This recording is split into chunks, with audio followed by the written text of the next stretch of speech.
Hello, good evening. It's Shrove Tuesday. In other words, it's the eve of Ash Wednesday. Ash Wednesday is tomorrow. Lent is tomorrow. One day to go to Lent. So, I've been talking about confession and how one should approach the sacrament of confession, stressing the preparation for confession being very important. Looking at the Ten Commandments, very important. But I'd also like to just mention two passages from St. Paul. One is a very famous passage, here we are, in the Bible. It's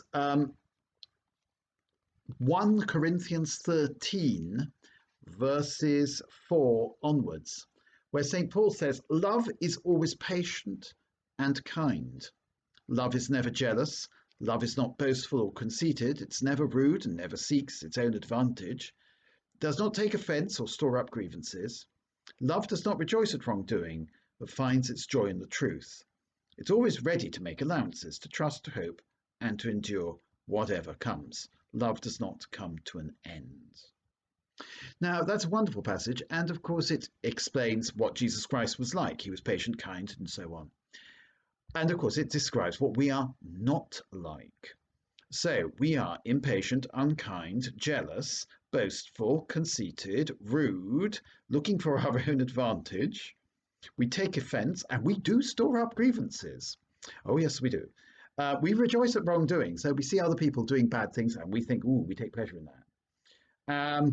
We're never ready to make allowances. We do not cut anybody any slack. We don't trust anybody. We don't have many hopes and endure whatever comes. No, we moan at the very first opportunity.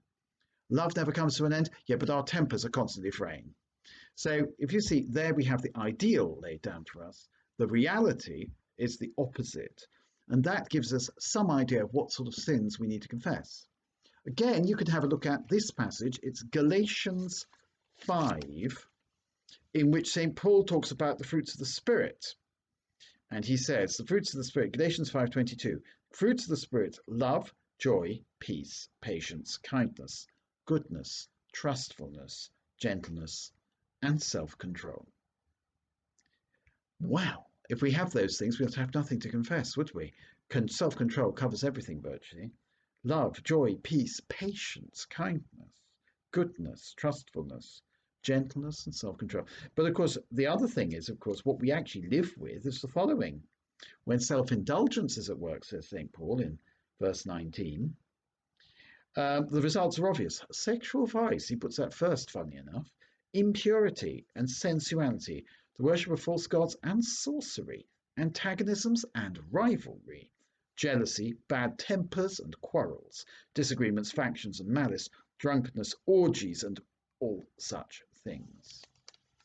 I mean, orgies I don't think are really going on much these days, but you know what he means. We often undergo sort of orgies in our minds, if you like. Our imaginations run away with us. We have lots of bad thoughts. Those are some of the sins we should be confessing. The sin he doesn't mention, funnily enough, or he does mention, but he doesn't mention it by name, in both of those is pride. And pride is a very big sin because pride is the root of all other sins. Pride was the sin of Satan that made Satan fall. Pride is when we think we know best and God will follow our lead, not the other way around. Pride is the inability to follow God. Pride is non-discipleship, whereas discipleship is following God. Pride is, I know best, I am the center of the universe, whereas in fact, true discipleship is putting God at the center of the universe. As the blessed Carlo Acutis so rightly said, non io, ma Dio, not me, but God. In other words, it's not about me, it's about God. Whereas, of course, the proud person says, no, it's all about me.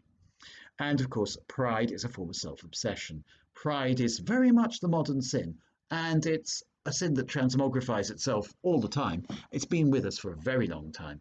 So let us repent this Lent of our pride. Go to confession. I can't urge you to do that enough. Even if you do one thing this Lent, go to confession. I'll be back. Have a good Lent. Bye.